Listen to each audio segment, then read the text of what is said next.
Et vous n'avez pas l'impression que c'est archaïque de choisir une petite échelle alors qu'on a habitué les gens à se déplacer les gens n'auraient pas mais les gens l'impression ne changent d'appartenir pas. à une petite Mais société. où est-ce que vous avez vu que les gens changent de pays, se déplacent? Où est-ce que vous avez vu ça? Ça n'existe pas, ça. Quand les gens se déplacent, c'est contraint, forcé. Bon, il y en a quelques-uns, peut-être, disons 1%, quelques-uns. Quelques-uns qui, effectivement, aiment bouger pendant qu'ils sont jeunes. Ils aiment bien aller voir du pays, puis reviennent. Mais les gens prennent racine. Où est-ce que vous avez vu que les gens aiment se déplacer toute leur vie? Mais je ne vois pas ça, moi. Je vois des gens qui s'enracinent, qui sont contents de créer des liens durables, solides, rassurants autour d'eux, dans un coin qu'ils aiment bien, avec un climat, une végétation, une proximité sociale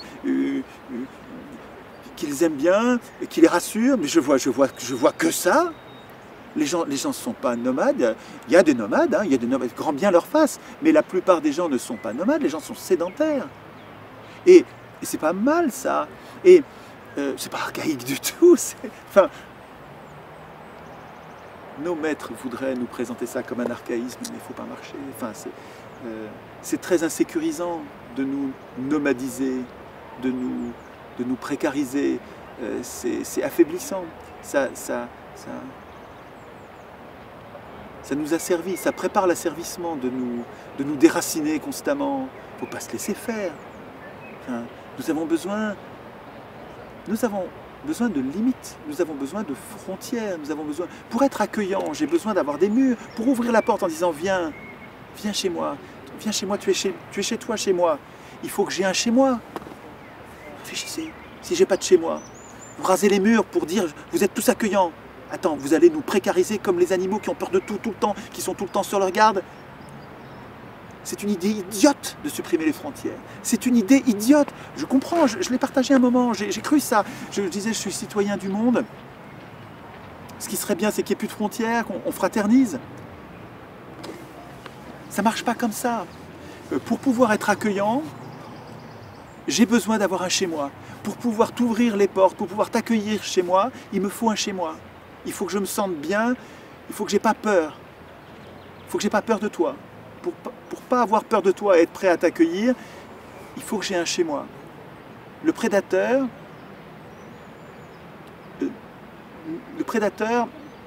n'aime pas la frontière, il n'aime pas la clôture. La proie aime bien la clôture. Et ce sont des prédateurs qui écrivent la doxa, la propagande mondialiste, anti-frontières, anti-nation, anti-protection. C'est des puissants, c'est des forts du moment qui veulent que règne la loi du plus fort. Mais on n'est pas obligé de se laisser faire, on n'est pas obligé de se laisser déraciner. Dans l'air du moment, on valorise plus, j'ai l'impression, le loup que la brebis.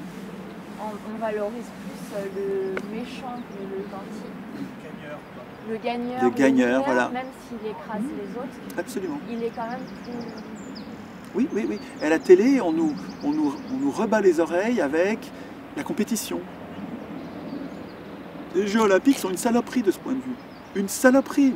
Les Jeux Olympiques développent chez nous, depuis l'enfance, et les compétitions de foot, toutes ces compétitions, développent chez nous une habitude de la compétition, de la lutte permanente, avec un qui gagne et tous les autres qui pleurent. C'est idiot, c'est idiot. Nous pourrions jouer autrement, en collaborant.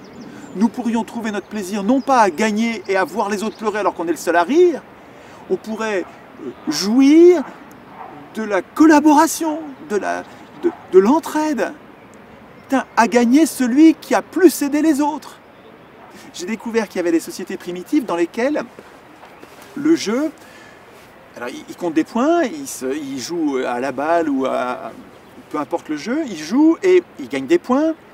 Et comme ils savent qu'il y a quelque chose de mortifère à prendre du plaisir, à gagner alors que l'autre perd, leur règle, c'est qu'on joue tant qu'on n'est pas à égalité. Tant qu'il y en a un qui gagne, il faut continuer à jouer, jusqu'à ce qu'on soit à égalité.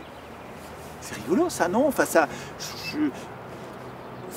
fait réfléchir sur une éducation apaisante, une éducation qui cesse de nous de nous opposer, enfin de nous apprendre à être tout le temps en train de s'opposer les uns aux autres. Je rappelle ce que je disais tout à l'heure, l'espèce humaine probablement n'a survécu que parce qu'elle s'entraide. On est très faible individuellement. On est des animaux, peut-être les animaux les plus débiles, les moins armés, les moins capables de se défendre de la nature. Par contre, on est capable de s'entraider. Alors là, quand on s'entraide, on devient invincible.